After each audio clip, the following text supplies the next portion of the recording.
Había una vez un hombre que no creía en Dios. No tenía reparos en decir lo que pensaba de la religión y de las festividades cristianas como la Navidad. Su mujer, en cambio, era creyente a pesar de los comentarios desdeñosos de su marido. Una Nochebuena, que estaba nevando, la mujer se disponía a llevar a sus hijos a la parroquia de la localidad agrícola donde vivían. Le pidió al marido que los acompañara, pero se negó. «¡Qué tonterías!», argumentó. ¿Por qué Dios se iba a rebajar a la tierra adoptando la forma de hombre? ¡Qué ridiculez! Los niños y la esposa se marcharon y él se quedó en casa. Un rato después, los vientos empezaron a soplar con mayor intensidad y se desató una ventisca. Observando por la ventana, todo lo que aquel hombre veía era una cegadora tormenta de nieve y decidió relajarse sentado ante la chimenea. Al cabo de un rato, oyó un golpazo en la ventana. Luego oyó un segundo golpe fuerte. Miró hacia afuera, pero no logró ver más que a unos pocos metros de distancia. Cuando amainó la nevada, se aventuró a salir para ver qué había golpeado la ventana y encontró a 2 gansos muertos y una bandada de gansos salvajes en su potrero. Por lo visto, iban camino al sur para pasar el invierno y se vieron sorprendidos por la tormenta de nieve. Perdidos, terminaron en aquella granja sin abrigo ni alimento. Daban aletazos y volaban bajo en círculos por el campo, cegados por la borrasca, sin seguir un rumbo fijo. El agricultor sintió lástima por los gansos y quiso ayudarlos. Sería ideal que se quedaran en el granero, pensó. Ahí estarán al abrigo y a salvo mientras pasa la tormenta. Dirigiéndose al establo, abrió las puertas de par en par. Luego aguardó y observó con la esperanza de que las aves advirtieran que estaba abierto, pero no obstante se limitaron a revolotear dando vueltas.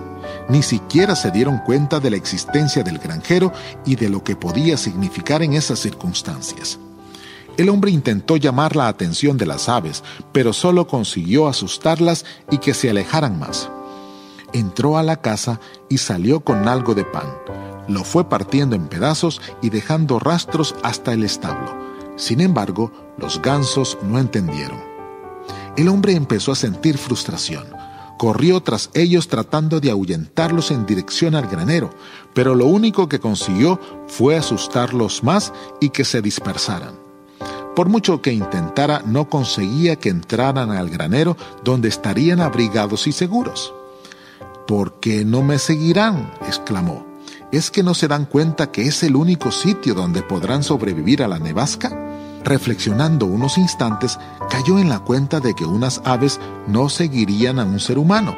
Si yo fuera uno de ellos, entonces sí podría salvarlos, pensó. Seguidamente se le ocurrió una idea. Entró al establo, agarró a un ganso doméstico y lo llevó en brazos, paseándolo entre sus congéneres salvajes.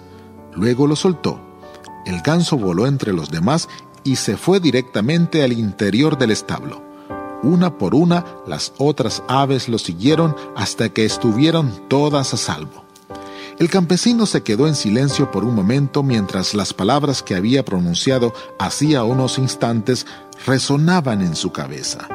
Si yo fuera uno de ellos, entonces sí podría salvarlos. Reflexionó luego en lo que había dicho a su mujer. ¿Por qué Dios iba a querer ser como nosotros? ¡Qué ridiculez!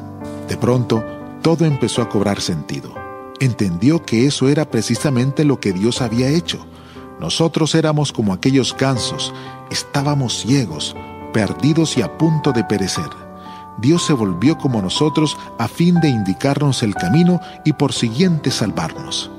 El agricultor comprendió el sentido de la Navidad y por qué Jesús había venido a la tierra. Junto a aquella tormenta pasajera se dispersaron años de incredulidad. De rodillas elevó su primera plegaria.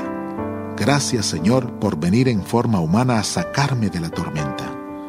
Sí, Jesús vino a sacarnos de la tormenta individual que muchas veces nos ciega, nos hace perder el camino de nuestra vida y nos lleva a la deriva.